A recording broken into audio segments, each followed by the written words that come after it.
welcome to the show. This is episode number 24 of Pop Culturally Deprived, and today we're going to be talking about Farscape Season 3 on your You Have Got to Be Kidding Me podcast. I'm Mandi Kay. And I'm Matthew Vose.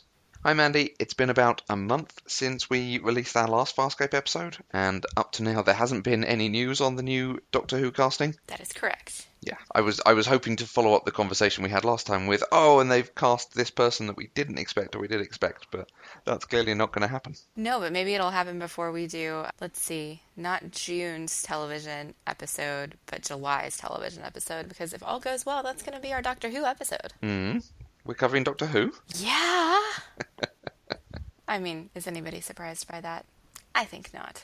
Okay, I think we'll cover that at the end, and we'll talk a bit more. But what we should be talking about is Farscape. If we have to. But I guess that's what folks are listening to us for, so yeah, we really have to. Absolutely. Well, why don't you tell us a little bit about Season 3? Yes, and I actually have history for this one because there was stuff that happened. Okay, that's great. Farscape Season 3 aired during the 2001-2002 TV season. There were a number of changes to the cast during this season. Most notably, Virginia Hay left the show a few episodes into the season.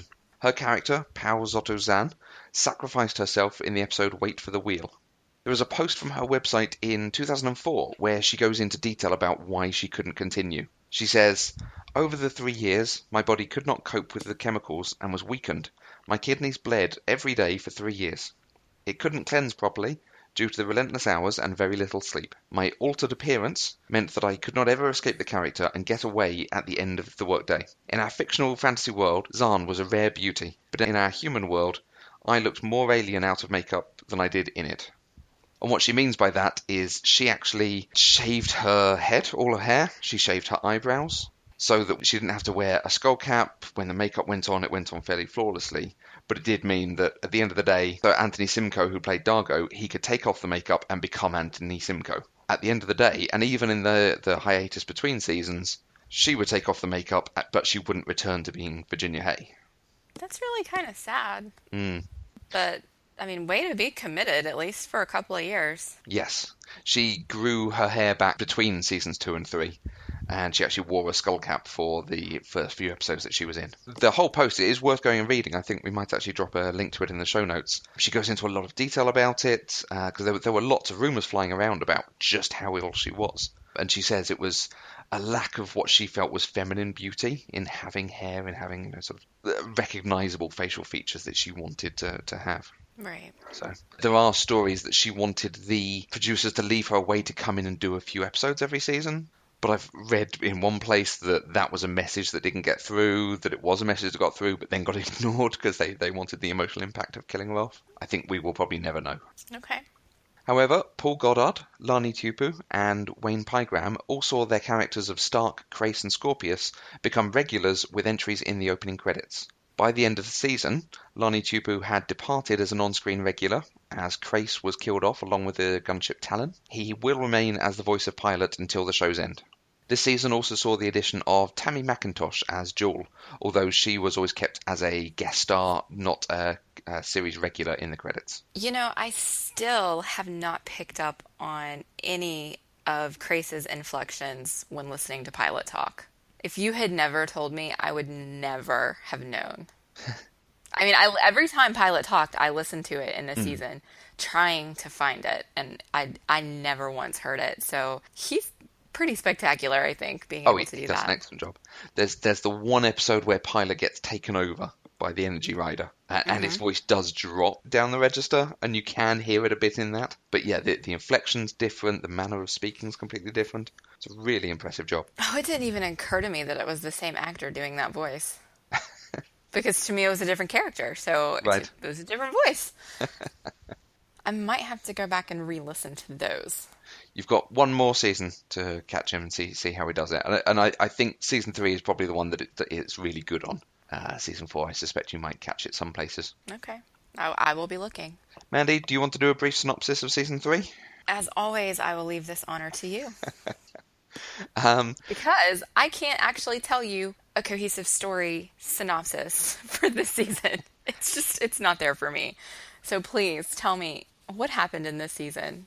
Season 3 picks up straight from the end of Season 2. It sees the resurrection of Aaron's son. It sees Scorpius making off with the neural chip with the wormhole knowledge, and Crichton getting back to health after the surgery to remove said chip. The season's a lot of different adventures of these people coming into contact with lots of different races and lots of things. And eventually, big showdown with Scorpius, who is researching wormholes, but the crew decide they want to stop him because no one should have that power.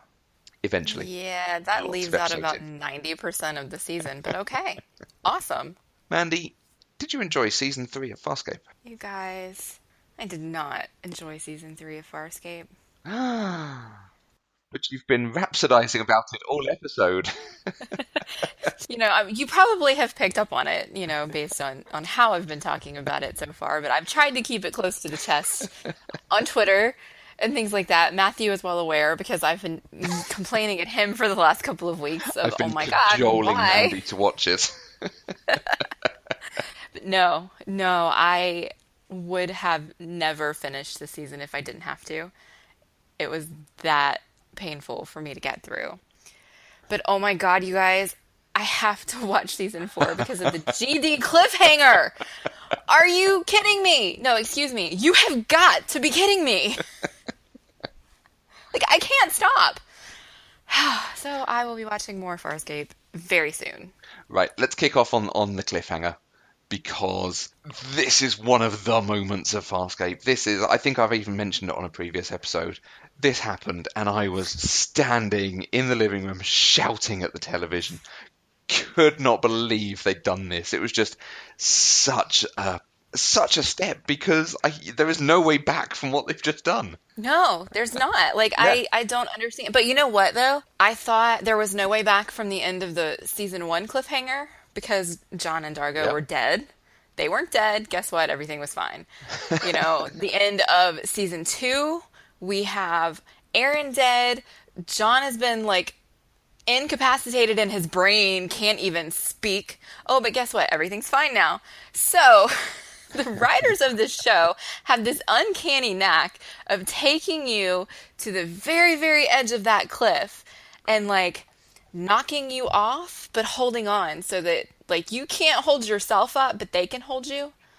And then when the next season starts, they bring you back.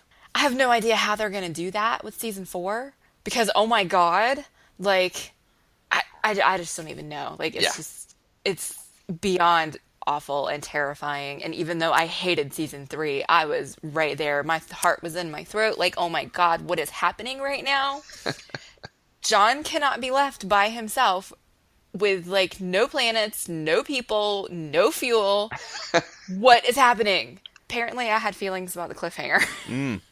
And the revelation about Aaron. It is the last 30 seconds of the episode that suddenly the whole episode becomes clear and things start moving and there's nowhere they can move to. I have feelings about this too, because it's not, unless they do some real acrobatics, this baby is not this John's. Okay. It's the other John's. Okay. And I have problems with that. I mean, I don't, but I do. Okay. So that's going to be a conversation for season 4. Okay. I think we're going to put a pin in that and just leave it over here, and we're going to come back and address it if it needs addressing at some point in the future. How does that sound? Sure. Let's talk about season 3, because Okay. that is technically what we're here to talk about. I think you're going to try and distract me. This is why I gave you an opportunity to talk about Doctor Who up front. You wanted to talk about the cliffhanger, and I didn't realize I had so many feelings about it, so I'm sorry. Is there a point at which you're like, this is when I would have stopped it? This is where it just got too much. The first episode was okay. I didn't like it, but it was okay. Okay. Episode 2, I had absolutely nothing to say about it. Yes. I don't even remember what episode 2 was, Right. but it wasn't worth my time Okay. to have any thoughts about it. I'm going to pause you just briefly there if we're going to just flick through it in this way. Sure. Episode 2 is where Dargo gets his ship, because they're on a station. Station ends up blowing up. There's all sorts of chaos going on around them, but there's this ship drifting, and he tells Pilot to bring it in. And that's where the ship comes from. That answers the question that I had the whole last half of the season. I could not figure out where that ship came from. And it's introduced so slowly. They go back to it very occasionally, and it is literally a minute, I think, of that episode where he goes, "Hey, there's a ship out there, pilot, bring it in for me, thanks." Okay, Anyway, yeah, moving on no, with the I missed action. it. Okay, let's see. The next one was fine. It was meh. Episode 4, I hated. But, that is the episode where we get the wonderful line, "Welcome to the Federation starship SS Buttcrack." So I can finally use that GIF now. That is the only good thing in that episode. Well, okay, let's talk about Zan for a second. Okay. Zan died at the end of this episode. Mm-mm. I had no feelings about it. I had no emotional feelings about Zan dying because I was so annoyed at the episode itself that by the time it happened, it was such a surprise that didn't have anything left to give to the loss of this character that I had loved for, 2 seasons previously. This is one where I actually went to you after the episode and said, "I just need you to spoil this for me. Is she actually dead, or is she going to come back like Aaron did?" And you did confirm for me that she actually was dead, and then I felt a little bit bad about it. But I have to be honest with you, I feel like if Zan hadn't died, I might have liked the rest of the season a little bit more if she had been there. Mm-hmm. Without her there was just nobody to mediate anybody. Mm. And it was just awful. I mean, Dargo and Crichton, well, Dargo and one of the Crichtons, green shirt Crichton, just argued all of the time. And we don't even know why. They were just constantly at each other's throats, constantly bickering. There was an entire freaking episode that was completely pointless. It was about John making up some story about why Pilot shouldn't kick them off the ship because, they were legitimately fighting for a reason and they weren't at all. But it was because Pilot was trying to get Dargo and John off the ship because they wouldn't stop fighting and Moya and Pilot were tired of it. There was an entire episode devoted to that. Mm-hmm. And then there was another episode where they almost died because Dargo and John were fighting in Dargo's ship. And the ship turned on and was going to blow them up. And Dargo couldn't turn it off. Like, all of this stuff kept happening. And they were just fighting. And there was no good reason for it. And I just feel like if Zan had been there would have been less testosterone in the air. I don't know. She would have helped. It's exactly the right point. She is the heart. She is the calming influence, the peacemaker rather than peacekeeper. She's the one who makes sure they make good and right decisions. And it's not long after she's gone that they stop making good and right decisions. And I think some of that might be a conscious choice on the part of the writers. By the end of the episode, you've got them going off and working with Scorpius to stop Scorpius, but John is having serious doubts about it and thinking about, would it be worth it, me getting this all sorted so that he can go and use the weapon? Without Zan there, they don't know which is the right way to go on these things. She was the guiding principle. Okay. Yeah, no, I totally agree with that. Yeah, the show suffers slightly for not having her there because you get this sort of chaotic run from that point. But it's a really interesting thing to do to your characters. I like it for that point. Clearly it was forced on them to take Zan out. So it wasn't they decided to do this, but in doing it, they go exactly the right way. If she'd gone and they'd introduced the character of Jewel and Jewel did that same job, nothing would have changed. But if you take one character out and replace him with another character, you should make a change. If Doyle leaves, you replace him with a Wesley, but Wesley has his own things he brings. If Angel leaves, you replace him with a Spike, and Spike brings his own things. Right. But in both of those cases, the characters that did the replacing actually did bring something to the table, and Jewel brought nothing to the table other than pure adulterated rage from me. But we are straying from my question, and we are gonna circle back round to the Jewel conversation. Okay. Where in the season did it really lose you? Where in the season? You're not getting away with distracting me from the question. I am going to go with episode 7. Because episode 6 was where I thought the season was going to turn. I mean, I was not happy already. But based on season 1 and season 2, it was around episode 5, 6, or 7 where the season really hit its stride. And so I was willing to go, 6, 7 episodes in to kind of see if that was going to happen. Yeah. And episode 6, which was Eat Me, that episode, holy shit. is the only thing I mean, we can talk about it in more detail later if you want to, It's but dark. oh my God, it's horrible. Hmm. I can't get the pilot of that other ship out of my head. Like he's just been he's broken. He's completely broken and he just keeps repeating like he's terrified of John, which I expect him to be, Mm. Yeah. because the only people that he's experienced are the people who have broken him. And John's like, well, your arms are cut off, so you can't do anything. It's okay, they'll grow back. Because we saw that with our pilot, Yeah. when Dargo cut his arm off and it grew back. And this pilot starts shouting, Grogan, cut! Grogan, cut! And you figure out that he's saying it grows again and they cut it off again. And John's like, why do they do that? And then he just completely loses it and screams, because they're eating me. Hmm. And I'm going to cry sitting here talking about it because, oh my God, that's the most cruel and vicious and like heartbreaking thing for this creature who is virtually, I don't want to say he's helpless, but he's kind of helpless. I mean, he's literally attached to the ship. He can't go anywhere. He can't really protect himself. And so it broke that episode broke my heart. And then to find out that the bad guy is literally breeding people to eat them. I mean, it was deep and it was dark. And so I thought we were moving into a direction that had potential. It wasn't stupid, it had meaning. Yeah.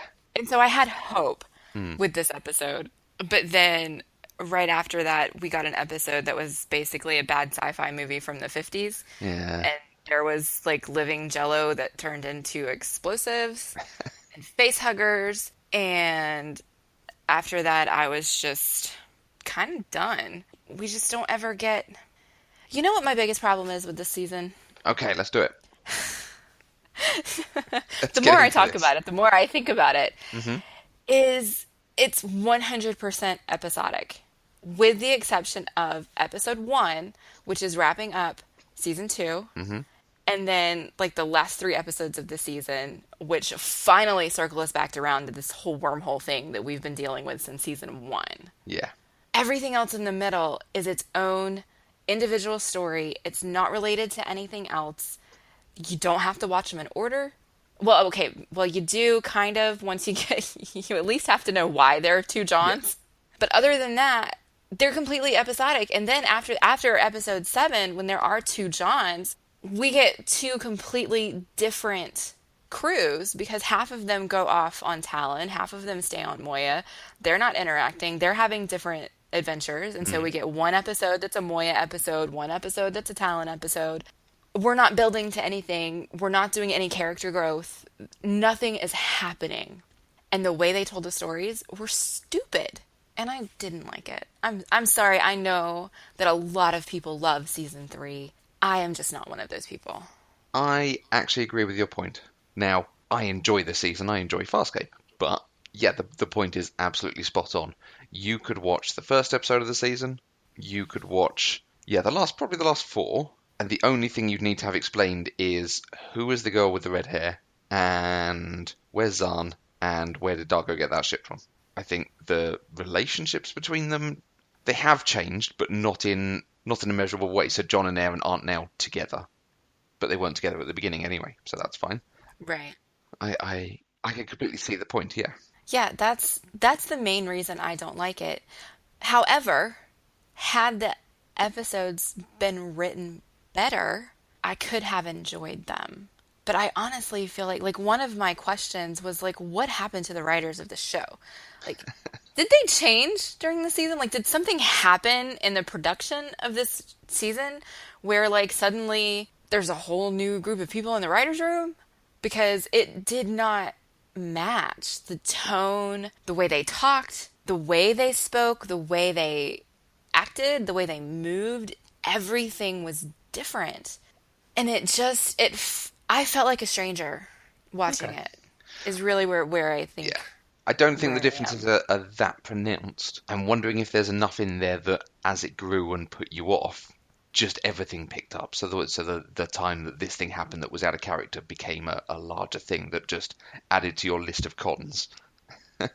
not in the Yeah. pro reasons for liking the season. Yeah, I think I could have handled it better if there were just one or two things that bugged me, Mm, but there were so many altogether. Like I hated Jewel. yeah, I hate her. yeah. I hate Stark. And you already knew I hated Stark in season 2. You know, we talked about that in the last Hmm. episode. And oh my god, they made him a series regular. And then they killed Zan, who was keeping him kind of sane. So, yeah. Okay, Stark did not work for yeah. me. And by point of comparison, why I can completely understand your point.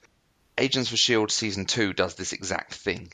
As I was watching it week on week, I was just feeling like all I would need to do is see the last episode in the season, and I'd understand everything. All the stuff in the middle was just we need to go and get this box.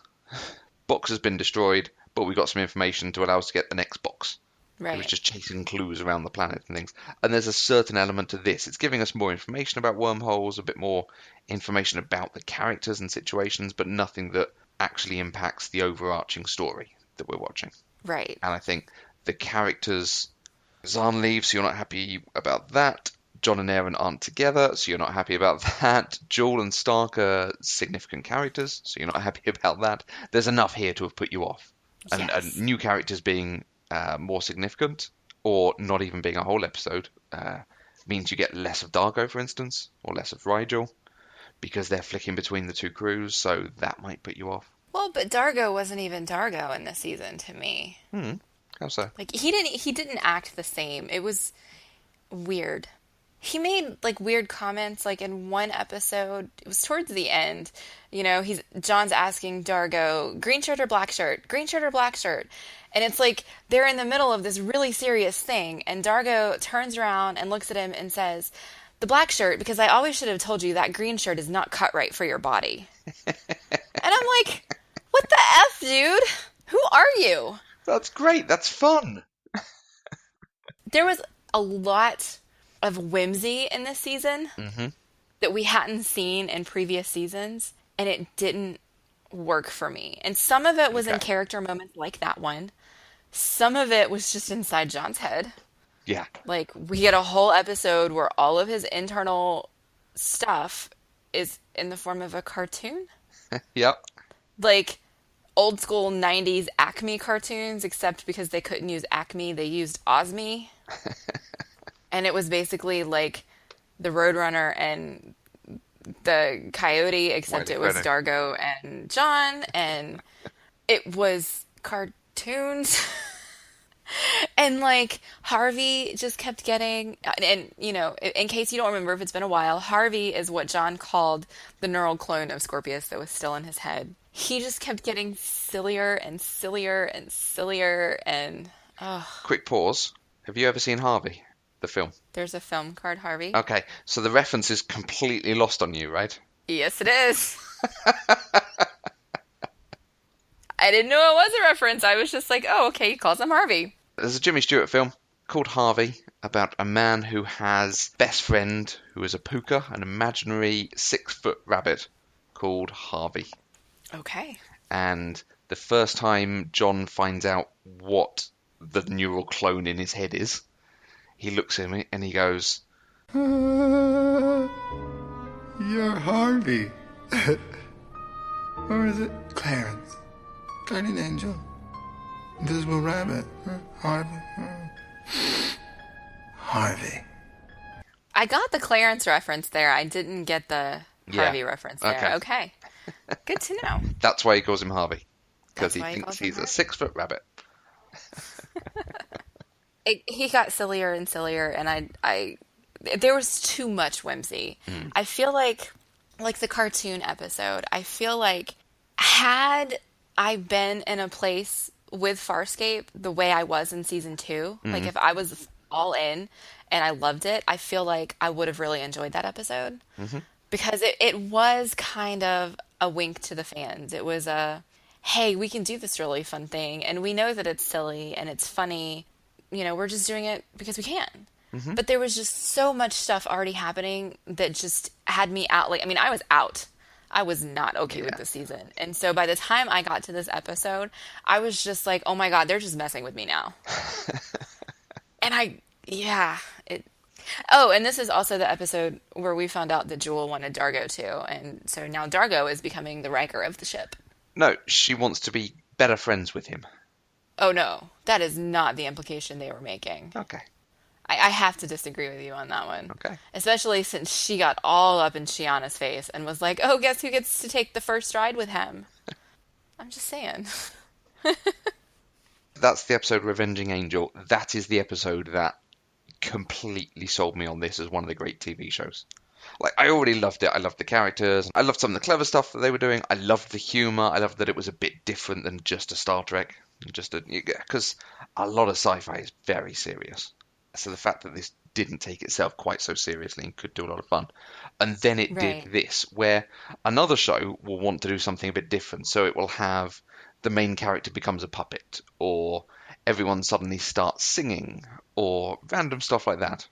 No, Right. this becomes a cartoon for half the episode, and you have a character being erased by a giant pencil and redrawn as Jessica Rabbit. Yes, Yeah, I'm fairly certain you liked that moment. it just, and then he's imagining what's the sexiest things he can draw her as. And then is that Barbara Bush she becomes at the end, something along those lines? Oh, I don't even know. I was so far out at that point. I don't know. I will concede a point though.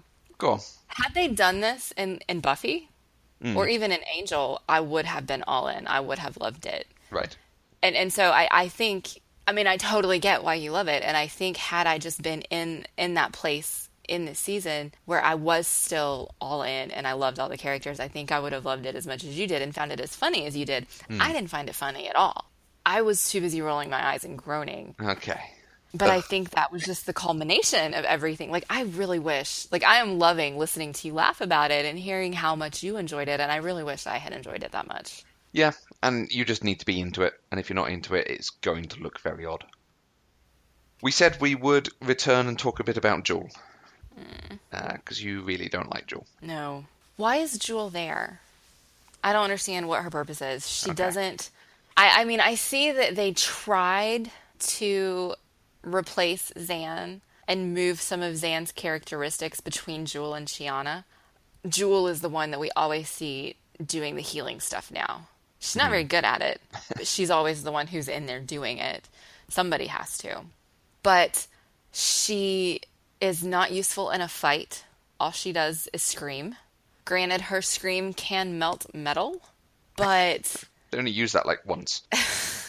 The other times it's just a gag. yeah, yeah, and it's annoying because it's not just a regular scream. It's a thing that her scream is that really really high pitched like glass breaking scream. Yeah. And she does it when she's scared, she does it when she's grossed out, she does it when she's mad. Like she just screams for no good reason. And she doesn't fight. She whimpers and cowers and I can't stand it when my women are like that on TV. I mean, I can't stand it when any character is like that, but especially when it's a woman. Especially since they've done so well with women on the show, with Erin and Zan and Shiana. You know, we've seen. You know, Furlough. I assume she's a woman. Is she supposed to be a woman? I don't know. Well, yeah. She comes on to John a lot. They. Not that You're makes right. sense, of course, so. You're right, but you know what I mean. Yeah. They've done really well with the women on the show, and then they give us Jewel, who offers nothing. She brings absolutely nothing to the table. If she was missing from any of the episodes that she was in, the story would not have changed. No. There would have been not a single different outcome. I think this is going to be reminiscent of a conversation we had during Superman the movie, the difference between execution and intent. Okay. They need someone to replace Sam. I suspect there was always a plan for this season to create another Crichton and split up the crews.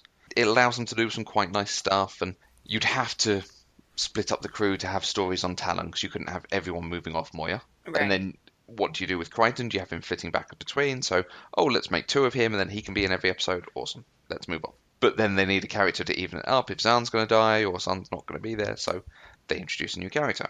They introduce a new character who can take on some of what Chiana did originally, that kind of ingenue, young, innocent person not aware of the universe or what's going on, who can learn a bit as they go through. But her background is supposed to be highly intelligent, pacifist, But not in a, oh, I abhor war, in a, no, we don't do violence, we rise above it. A positive form of pacifism. She's got lots of information about archaeological and history and all of this kind of thing, as well as just some interesting characteristics. But they never use any of it. They use the not Right. fighting thing, and they use a bit that she's quite intelligent. And she does, like you say, she does the healing, she does the sciencey stuff, and there's a few points that where she does point stuff out. She's like, well, but why aren't we doing this? Or let's come up with this. But it doesn't land because a lot of what they're getting her to do is complaining about her shoes and how much they cost, and calling Chiana a whore because of it.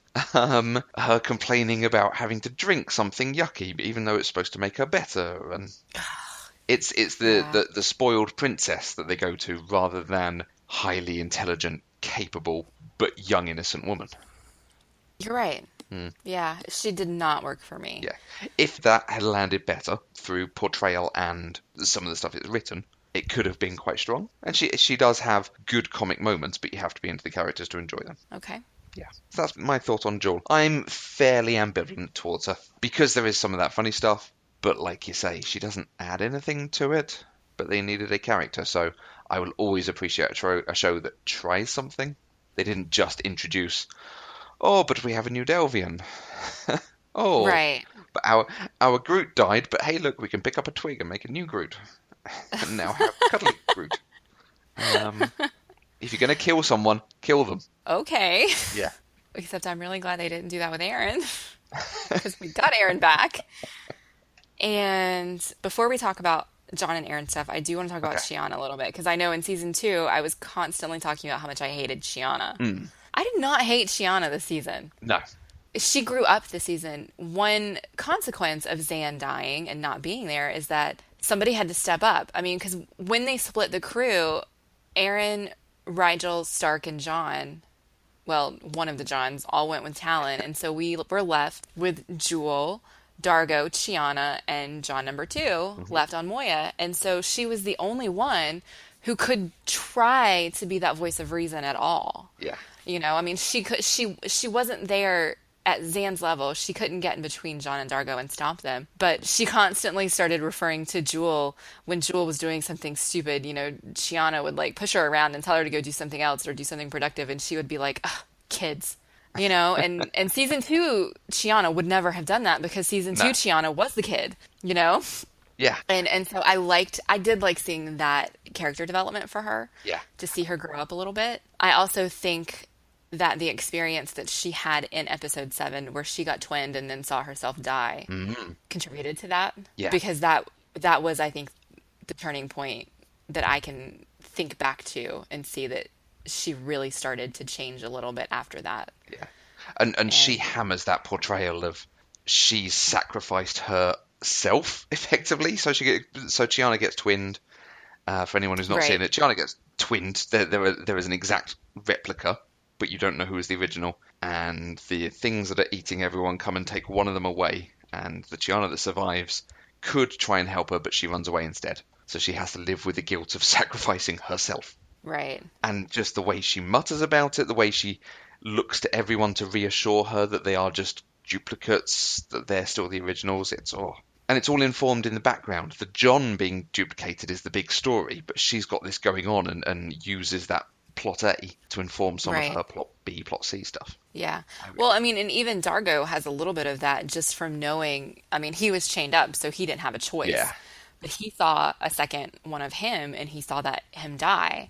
And he was living with the idea of, what if I'm the copy? What if that was really Dargo who died? And they just addressed it briefly at the Yeah. end of that episode, and it never really came up again, at least not from Dargo. Although there was, because we still did end up with 2 Johns, the twin John did not die. They both survived. You know, we came back to that a couple times of, well, who's the original and who's the copy and all that stuff.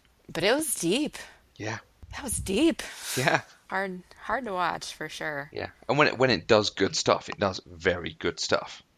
But sometimes it also goes through to science fiction tropes and standard stories that aren't quite so interesting. And there's a lot in this season that is 2 beings come on board. One is being hunted, one is the hunter. We're not sure which one is which. I mean, and they've done this every season, but there's a point, I think, with the Energy Riders, That it's like, well, we've kind of done this with the guy in the sun over on the Talon thing, so why have we now got this episode over here? And Yeah.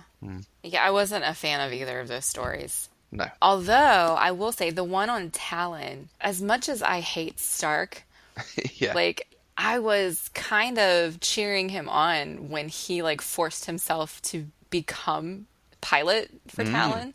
When he, like, wired himself in and was, like, doing the whole floaty thing, kind of like, Doc Ock or whatever.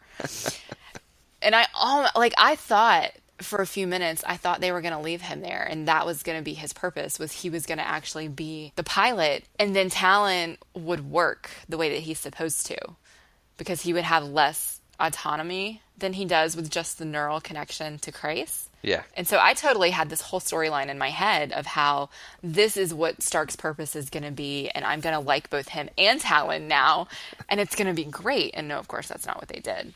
Right. But I liked that the possibility was there. Yeah.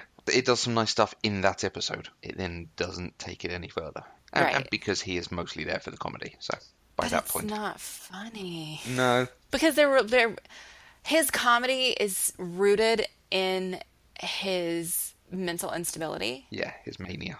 There be my side and your side, my side, your side. Don't start. And his mental instability is there because he was broken by Scorpius. And also, I mean, not just that, but that started it. I mean, also feeling all 10,000 of the Bannocs die probably contributed a lot to that too. Yeah. But his comedy was deeply rooted in his instability, and I was not a fan of that. So let's talk about some of the other characters. Oh, and we've got lots of good characters in this season. We've got Zahn and Krace. We've got John on Talon. We've got the duplicated Chiana, Zalaksun. We've got Talon himself. This show kind of kills people a lot in this season. Oh my God. It's like Game of Thrones. So many people died. It was ridiculous. And I will say that none of these was I having that same feeling that I did with Aaron and at the end of season 2. We're like, oh, it's fine. She's coming back. She's not really dead. And I didn't do that at all with any of these people. Although I guess out of the ones that you just listed, the Chiana dying one was the least effective for me, just because my brain had already assimilated, oh, she's the copy. We've still got Chiana, so it's fine. And I think that's probably what they were going for. Yeah, I suppose perhaps I should have listed Dargo, because there is a period in that episode where it looks like Dargo's dead. And he just died off camera, which would be a weird way to do it. Yeah, I was not convinced. Like, I was thinking they're working way too hard to make me think he's dead. I don't think he's actually dead. So for me, John's death was the most impactful for me. Right. After that, it would probably be, shockingly enough, Krace and Talon, and then Zan, just because I was not in the appropriate emotional state to appreciate Zan's sacrifice. And is it Zalix? Is that how you say her name? Yeah. It was very sad, but I hated her because she was a bitch. Oh, yeah. She's not a sympathetic character. But I appreciated that. I mean, that was a tough episode, too. I appreciated that Aaron was trying to save her, and she almost did, and then she didn't. And so Grace walks in and just shoots her. Yeah, I didn't care that she died. I cared that Aaron lost her. Yeah, true. If that makes sense. The big one that we've not talked about is Grace and Talon. That one I was surprised by. Once I figured out that's what he was going to do, it definitely raised my respect for Krace, because Krace was still kind of hit or miss most of this season, where you weren't really sure how into this team is he really. Yeah. You were never really sure. And then he steps up to do this because he knows it's the right thing to do. And he also knows he doesn't have a life. At this point, he can never go back to being a peacekeeper, and they're always going to be hunting him. So why not go out in a blaze of glory, which is essentially what he does. And part of it was because of how much he cared for Talon, too. And I didn't cry, but I got a little teary, a little bit choked up there. It's a terrific ending where he gives his final report to Scorpius over the thing, and you have the dramatic pause that's so often used. I've seen Star Trek do it particularly, the pause before you tell the ensign to fire. Particularly the Riker move, put the foot up on the console. Mr. Worf, fire. It's that moment, but he knows he's about to die and Talon's about to die, and he just gives her. Talon.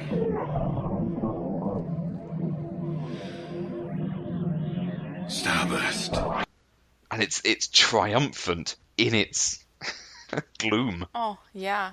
Right after that, you go to the shot of Pilot talking Yeah. to Moya because they're watching her son die. Yeah. And it was, they did it really well. Yes. Yeah, Moya's back in as a character when they talk about Talon. Less so at other times in this season, but when it's Talon, you always have to take her thoughts into consideration. Yeah. Hmm. They just kind of broke my heart. And we're sitting here talking about puppets again, you know? Yeah. This Ships. particular scene between Pilot and Moya, it's a character that we never actually see as an alien, as a living being, even though it is, but it's the ship, you Yeah, know? it's all and this CG. puppet, Yeah. their interactions with each other and their emotions can make me want to cry. And so I have to give the show credit for that, even when as a whole I didn't like the season. There were some really great moments in the season. I think we should talk a little bit about some of the feedback that we've had, because we've heard from a lot of people who listen to our episodes and have watched Farscape or are now watching it, which is really good to hear. Yeah. I had a really interesting conversation with Sunnydale adjacent Usagi Biker, who is a massive Farscape fan, and I hope she's enjoying the discussion so far. She likes the complexity of the characters, and that was the one that she wanted to hear a lot on, that the good guys and the bad guys are not just good or bad. They're not binary characters. We see people doing questionable things.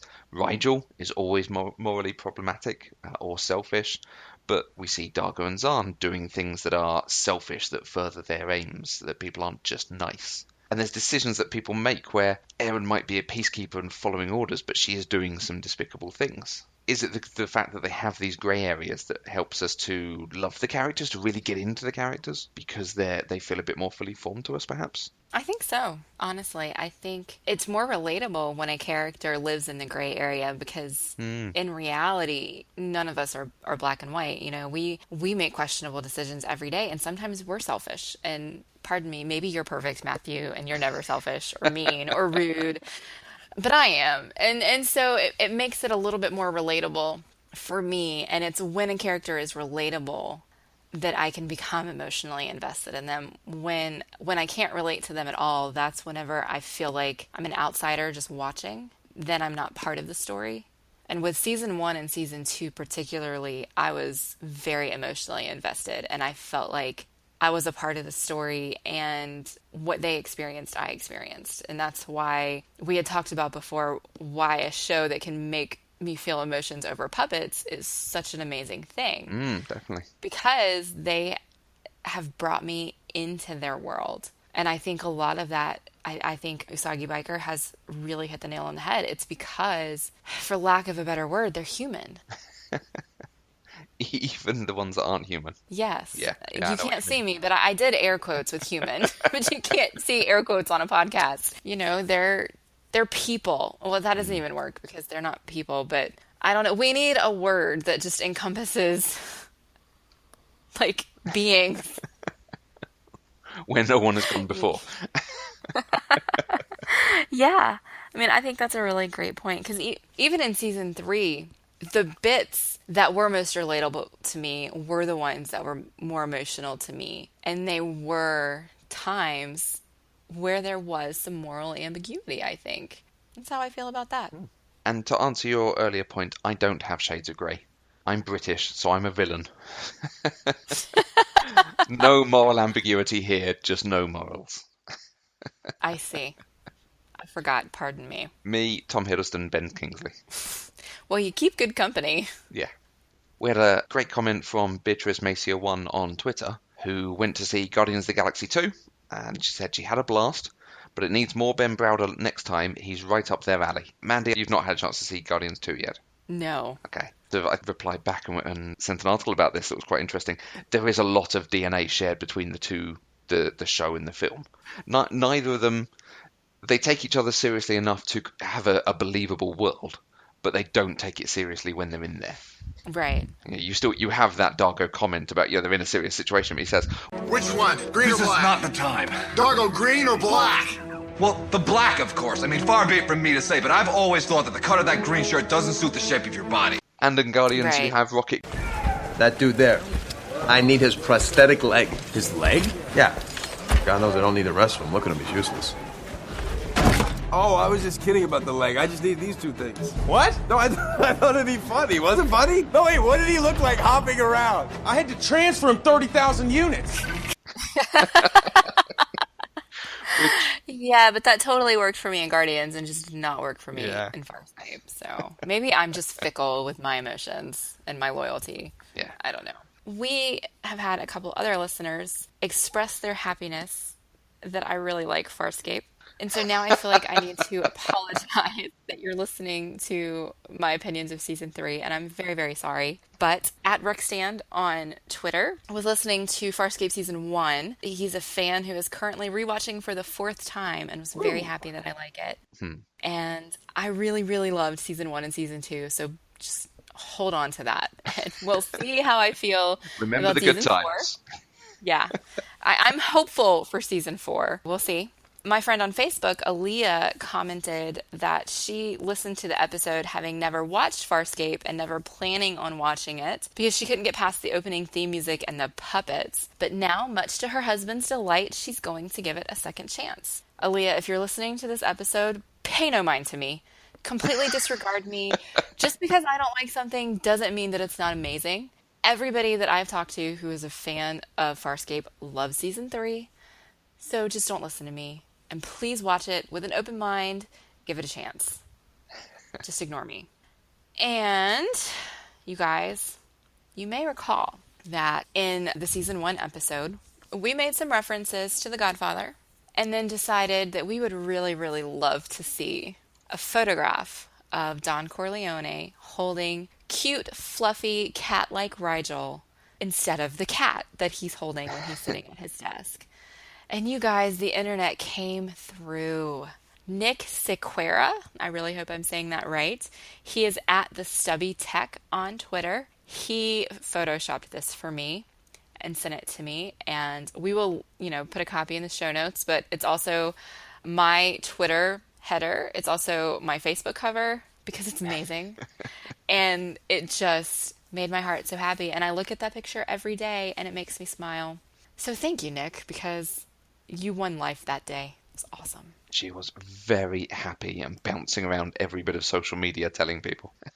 I was. I absolutely was. It made me very, very happy. It was great. We also heard from Gypsy Librarian on Twitter, who said that Rigel is absolutely a little shit, but you do have to love him, which, pretty much covers it, I think. Absolutely. And he's great in this season because everything he does is very, very selfish. But by this point, he's stopped doing anything wildly selfish. It's more he's saying lines to be selfish, but still actually working with the crew. He's not outright betraying them or anything. Yeah.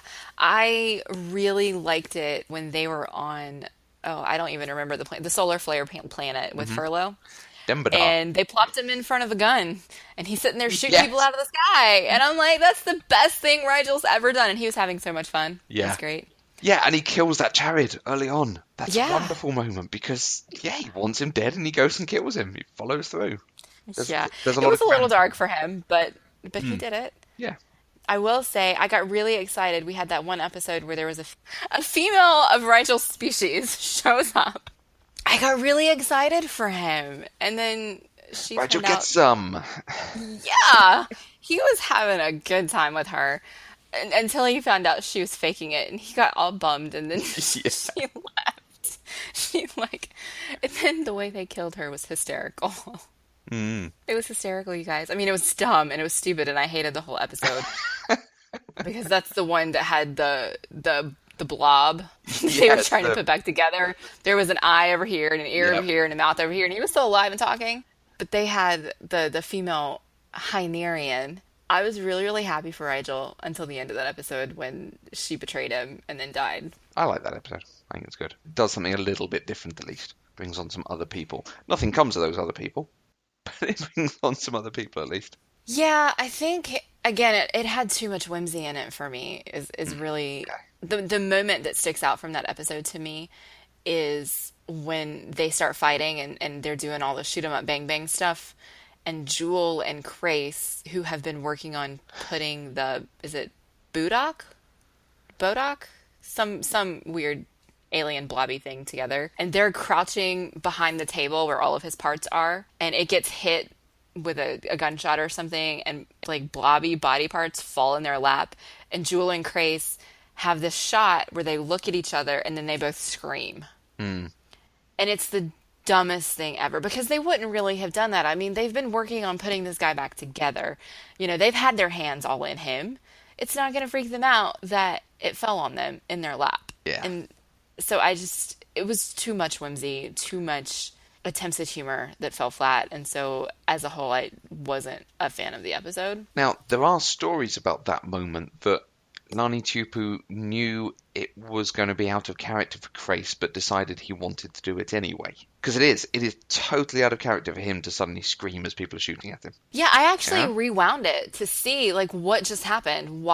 Yeah. Why is Grace screaming too? Like I get Jewel screaming. Yeah. She's gonna scream. She's coward. She's a princess. She's gonna scream. But I had to rewind it and rewatch it because I was like, I don't understand what just happened that is making Grace scream too. And it was literally some icky stuff fell in his lap. Yeah.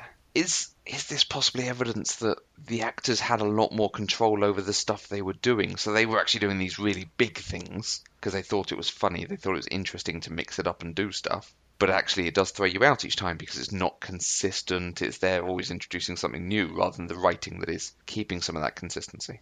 Again, we'll never know. It's me hypothesizing. Yeah. Final piece of great feedback that we had was Becca at _ Becca Ella, who said, "This episode of PC Deprived is just for me to make my heart happy. Thank you for this joy." You're welcome, Becca. That's great.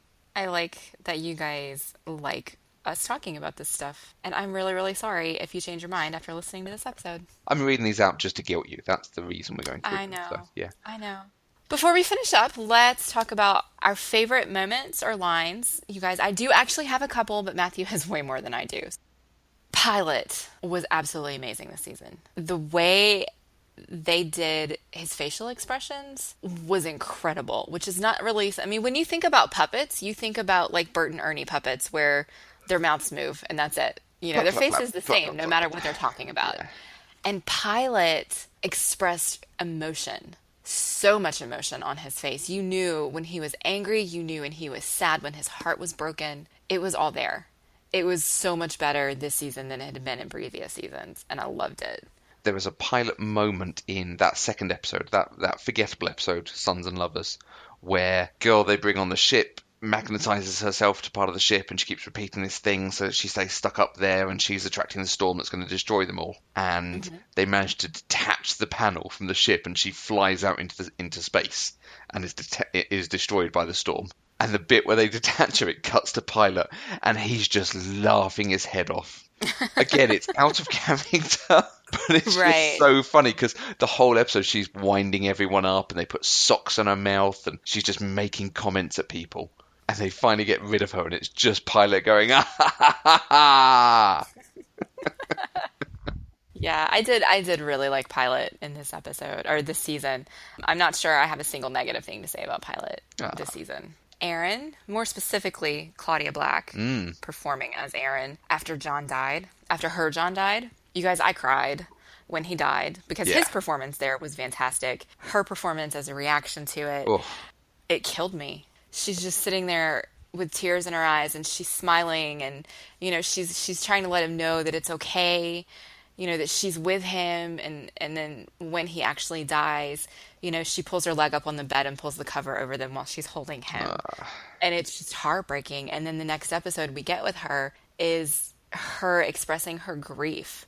And it was just palpable in the way she walked, the way that she carried herself, the way she looked, like her facial expressions. It was a very different Erin than the strong, confident warrior Erin that we've got. She was so vulnerable and so broken as a result of it. And then just having to watch her recover from that and then experience it all over again when she ends up back on Moya with the other John. Yeah. Like, it broke my heart. The whole thing did. And Claudia Black was amazing doing that. That's the high point of the season for her, and very much they're giving her an episode there to really get into and do some great work with. But whether she's doing angry with John or sexy playful with John, or whether she's in a fight or something, she's never not great. We gushed last time about her, but everything she brings to it is just superb. Yeah, I would agree with that. And if we're going to talk about amazing performances, we have to talk about Ben Browder. Because, you guys, he played 4 different versions of John this season. 4. And it's incredible. And he did it so well. Go on. What are the Johns he portrayed? The long Johns. So, he was the original John. He was twinned John. Mm-hmm. He was the version of John who is Scorpius's neural clone. Yeah. So, season 2 John. Yeah. Coping with Aaron's death, yeah. And Scorpius John, when he was playing... God, he does it so well. It's so heartbreaking. And he only had to do it for a few minutes in this season because they killed that version of him, thankfully. Although, it could come back next season because the neural clones still exist in the John that's still alive. But it was just fantastic that he did this. And you knew, in the show, Aaron gave the 2 Johns 2 different color shirts so that you could tell them apart. But we, as the audience, didn't really need that visual cue, because as they started having different experiences, they became individuals. Yeah. They were the same up until the moment they were twinned. But then after that, they had unique experiences that made them different people. And Ben Browder did it really well. We got to see Happy in love with Aaron doing all of these things that he didn't really think he was going to get to do on Talon because he was with Aaron. But then we also get the season 1, season 2 John that we've had, because he's kind of take charge on Moya and still making reckless decisions and fighting with Dargo all the time. He did a great job. Yeah, there is a palpable difference in the John who actually has a relationship with Aaron, because he becomes more focused, clarity of thought maybe. Yeah. And the John who's obsessing over her. And to be fair, he's in love with this woman, so he does think about where she is, what she's doing, and it takes up a lot of his mind. But yeah, he's more jittery. And yeah, he did a great job. So don't worry, you guys. Just because I didn't like the season as a whole doesn't mean there weren't things that I didn't like. And I can appreciate quality. Yes. And great performances, even if I didn't. And I don't think... The bits that I did like, I really liked that final story arc too, when they ended up on the command carrier. But 3 good episodes is not enough to save the whole season for me. No. But it was enough for me to say, oh my God, I need to start season 4 right now. Tell that to Buffy season 4. Yeah. Yeah. Yeah. I don't hate season 4 of Buffy as much as I dislike season 3 of Farscape. But it's possible to have a really terrible season with a few really great episodes. There's a lot of stuff in this season, obviously, that I love, and we've touched on a good few of them. I like the way Scorpius has evolved more here, because we get to see him not obsessing and chasing after John. He's actually in his element, controlling people and being the leader. And he's more sassy at times, he gloats at times, particularly that opening episode where he thinks he's won, so he's really happy. And he has these lines of, you no longer serve a purpose. Can we talk about that opening episode for a second? Because that episode opens up with him holding the chip out of John's head that's covered with brain matter and other bits that had been attached to John. And then he puts it in his mouth. Yeah, he eats the brain matter. Yeah. He doesn't eat the chip. I was not okay with that. Not okay with that. Just in case you weren't clear, I was not okay with that. Tastes like chicken. No. Oh, God. Ooh. Okay. I just needed to say that. We've mentioned John and Aaron a bit and the relationship between them. And I really like it because it does just go very happily for a couple of episodes. And they are very playful and very nice together. And then it has to get all serious again. And then it gets super, super serious and then he dies. But there is the one moment where they're discussing being together. And she says that he confounds everything around her. You are like a plague, John Crichton, and you have ruined my life. And yet I just keep coming back. And that's the way she sees it. He has sort of consumed her, taken her over, and changed things about her. But his line back to her points her out the window, and he talks about mapping out the stars and keeping a track of everywhere they've been so he can try and figure out how to get back to Earth. You see that one? That's that star right there. The bright one. It's my point of reference. My guide. And it always becomes the center of my chart. I always name it Aaron.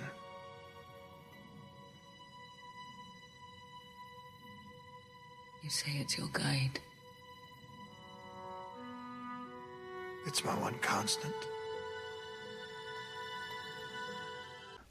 No, it's lovely, and it's just such a great take on the both sides of it, of how they've changed. He hasn't necessarily changed, but it does give him this focus, this central thing that he can build his world around. Yeah. Yeah. It's a beautiful bit of writing. I will agree with you. Yeah. And then the show this season is just very funny in a lot of ways. I think, again, you have to be really into the characters and enjoying them. But there's so many almost throwaway lines at times that are just terrific. In that second episode, and they come up and they say, "Hey, are you John Crichton?" And Aaron goes, "We don't know who this cretin is." And all the way through, there's these things of, Rigel, respect my tiny, shiny hiney. You do like the humor way more than I do. Although I will say, it's funnier hearing you talk about them than it actually was watching. The bit that's really funny, but also really disrespectful, where John convinces Stark to save the ship because Aaron is his Zan. And Right. Stark starts doing this whole thing of, "Oh yeah, you're very like Zan." but to save the ship, they have to kill someone. And he goes, "Would Zan approve of this?" And Aaron goes, "She's speaking through me now, and she approves." I cracked up at that line, I admit. That was great, especially because the look on her face, she's like, while she's saying this, she looks at John and she's kind of got this like, well, we'll see if it works kind of thing going on. And that was a good line. Yeah. There is one moment, you mentioned Scratch and Sniff, the episode about John and Dargo on a planet with a whole drug thing, and it is a very strange episode. I really enjoy it, but again, it's a little bit of a nod to the fan. That there was a cut moment from it of John and Dargo walking along high-fiving, and they actually edited it back into the episode of a moment where the small creature goes, I mean, I thought you were the great Crichton and Dargo.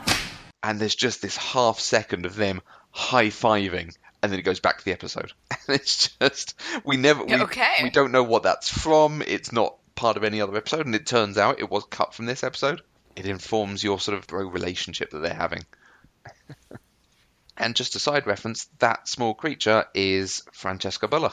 It is another return of Ben Browder's wife? Browder's wife, yes. Nice. She will be back in season 4. She has one more part. I'm going to tell you the character's name. I'm not going to tell you which episode, and you can watch out for it. It's a character called Ukna. Ukna. Ukna. Akhna. Okay. And it's Okay. worth watching out for. You will see it. I am reminded of something that I did want to tell you. I know last episode we talked about how in the opening credit monologue where we were talking about how John Crichton says the word astronaut, and I was telling you, well, it sounds completely normal to me. Because he's an astronaut.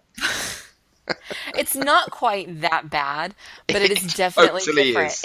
It is not that bad, but it is definitely different from how he says the word in the season 3 monologue. In the season 3 monologue, he says it completely straight. My name is John Crichton. I'm lost, an astronaut. Yeah. Yeah. Like, there's no emphasis at all. So I did want to tell you that I did hear the difference. I still disagree with you on how much emphasis is in the first one. It is not astronaut. I'm an astronaut. Yeah, I did hear the difference this time. So I just wanted to tell you that. But how good is the opening monologue in season 3? It actually makes me a little bit sad, though, because Farscape reminds me a lot of Voyager, because it's about Crichton being in an unfamiliar place and trying to get home. Okay, yeah. It's actually about all of the characters being in an unfamiliar place and trying to get home. And the monologue for season 3 is all about how he's not sure that he would even go back and open the door for people on Earth to see the things that he's seen. Yeah. And so it's a little bit sad. You know, I mean, I totally get it, especially after the human reaction last season. But it's sad because it kind of changes focus, which is fine because on the one hand, I want it to because I want these people to stay a family. And so they should just always stay on Moya, traveling the world or the universe and having adventures. But at the same time, you know, John's purpose was to go home. And so that's kind of what you want for him. Yeah. Before we wrap up our discussion of Farscape, you've said you're going to watch season 4. Yes, I have to. Having talked about them being lost and stuck in a distant part of the galaxy, what are your predictions for season 4? Oh God, I don't have any predictions for season 4. We didn't talk about my predictions. There's a character called Arknum in it. Yeah. That is my prediction. I think Scorpius is not dead. I think everybody's going to end up back on Moya at some point, which means Moya has to come back, or John has to get to Moya. You know, God only knows where the other side of that wormhole was. I'm really hoping it wasn't Earth. Yeah, I don't know how they're going to do it, but everybody's going to end up on Moya again. I think Aaron is not going to have a baby. Okay. And yeah, that's all I got right now. Okay, that's good. No, that's good. Good set to start from. Okay. Yeah, that's all I got. Okay. Well, we will return in a month. We'll talk about Farscape Season 4. Yes, we will. Nice. And we've already done all of our feedback about Farscape, but I do want to talk a little bit about some feedback that we've gotten from you guys. We talked a couple weeks ago on our Jaws episode about doing a reverse episode of Pop Culturally Deprived where Matthew watches Doctor Who for the first time. Sort of, because he has seen a few of Christopher Eccleston's episodes. And we put a call out on Twitter to kind of help me curate that list. And you guys did you put a call out on Twitter? It was amazing how many people jumped in. It was midnight. Okay. Raise your hand if you agree with me that if you don't want to be woken up by Twitter notifications at midnight, that you put your frickin' phone on silent when you go to bed. I was reading a book on my phone. So that's not my problem. I couldn't read it because it was just like blip, blip, blip, blip, blip. So I specifically waited until I knew Matthew was supposed to be asleep to do this so that he wouldn't get caught up in the conversation until the next day. That plan spectacularly backfired. Because you guys came through so much. Oh my gosh, there are so many opinions about which episodes are essential, which ones are awesome and should be watched, even if they're not essential. It's fantastic. And I am really, really excited about doing this, you guys. So our third Tuesday television episode in July will be season 4 of Farscape. But in August, that's going to be our reverse Pop Culturally Deprived with Doctor Who. We will put a link in the show notes. I have curated a list. It's not final. Probably won't be final until, that month. Just because I keep adding things, I keep taking things off, and then I talk to somebody and I'm like, oh yeah, that's a really great point. It's tough to do this. So there's going to be a link in the show notes to the list that I've curated. I do want to let you know I have specifically excluded the River Song arc from season 6. Yeah. Because we don't Matthew want to watch River Song. Matthew has agreed to do a second episode that is just on the River Song story arc, which I think is fantastic because he's also interested in the silence, and we can't do a silence episode without it being in the middle of River's arc. And so we're just going to do the whole thing. So that is why none of my essential episodes include River Song, except for Silence in the Library and Forest of the Dead from season 4. So don't flood me with complaints or rants that there are no season 6 episodes on the list. But this list is still open for sure. It is not 100% final. I've tried to keep it down a little bit because I don't want Matthew to have to watch, 40 episodes of Doctor Who. I mean, I do, absolutely, but I don't want to overwhelm him. So if you have any further opinions, suggestions, feedback, please let me know, and we'll continue to make adjustments to that list. But you guys, I'm really excited because we're going to watch Doctor Who. So excited. You just don't even know. It will be very interesting. It'll be a good conversation, I think. I think there's going to be a lot in there if every episode is worth discussing. So we'll have to think carefully how we do that one. Yeah, well, because for me, every episode is worth discussing. Yeah. But, we'll do it kind of the same way that we've done the Farscape episodes, where you've kind of let me take the lead on what was important to me versus because you would have talked about everything because you love everything. So I will try to be that respectful to you when we do the stuff that I Sorry, love. I didn't mean to laugh so loud there. I will try very much. And also, you guys, Matthew had a really interesting idea, and I'm not sure how I feel about it. So I'm going to put it out to you guys. Matthew suggested that we pick an episode that's just universally bad and have him watch that too. And if we do that, I have one very specific episode in mind, and you guys might, all come to that same agreement. Is it worth doing that and having that conversation? Or should we just do the good stuff? So reach out on Twitter. Let me know what you think. Great. We will be tweeting out more about that. So if you want to get in touch with the show, you can give us your comments on this, on Doctor Who, on Farscape, or anything we've discussed. You can use the hashtag PCDeprived on Twitter. You can email us using podcast@eloquentgushing.com, or you can comment on this post on the eloquentgushing.com website. You can find each of us on Twitter. I'm at Matthew Vose. And I'm at Mandi K. Please also remember to rate and review us on iTunes. And you guys, if you like what we do, tell other people about our show. We love it when we get new tweets from folks that we don't know because someone's told them about the show, or, they found us from a post on Reddit, or, just wherever. So if you enjoy what we do, please tell people, please rate us, help us get the word out, because we really, really do love talking about this stuff, and we love talking about this stuff with you guys. We'll be back next week with another episode of Pop Culturally Deprived, where we'll talk about the Rocky Horror Picture Show with Kate Gillerin. Kate is from the Did I Fall Asleep podcast about Joss Whedon's Dollhouse. Until next time, I'm Mandi K. And don't worry about me. I've never felt better.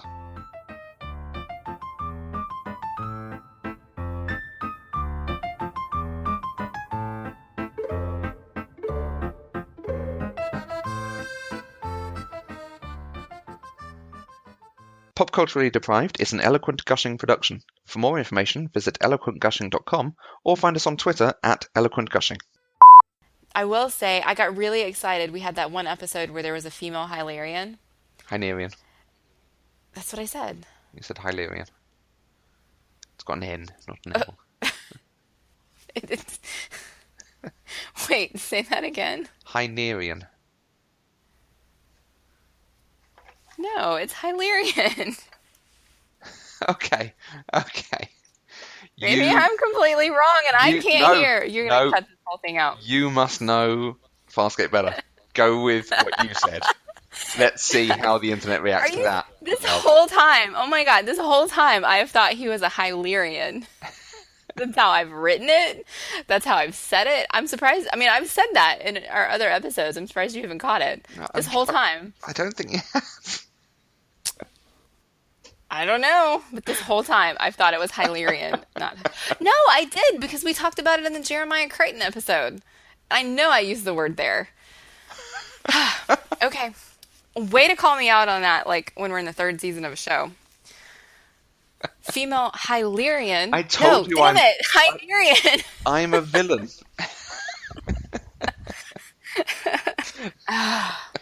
So anyway. Shall we? Right. Take two. A female slug. If you're going to do it properly. I can't. I tried to do it properly a second ago and I still came out with Hylarian, so. Doing. No. Well, I guess not last episode, but last Farscape episode. Right? Jaws. Shit. I did that in the Jaws theme, didn't I? Jaws. Jaws. Jaws. Totally didn't get that. So you're going to cut all of that, right? I'm probably going to make a blooper reel for this episode. That's totally fine. That's where you're going to put the whole Hylarian thing, right? Yeah, like it was just going to be that, but it might also be me just going, Jaws. Okay. Okay. Jaws. Have it on my cereal in the morning. Like, cookies. Noodle soup. Fashnik. Fashnik, yes. Okay. Oh, we're crazy. It's way too late for this. Doing a reverse Pop Culturally Deprived, where Matthew watches Doctor Who. What? You went where That villain over there.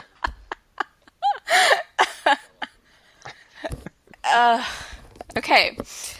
Damn it, stop it. You're making me laugh and then I'm getting distracted and I can't talk. Come on, I want to go to bed. We talked a couple weeks ago. Stop.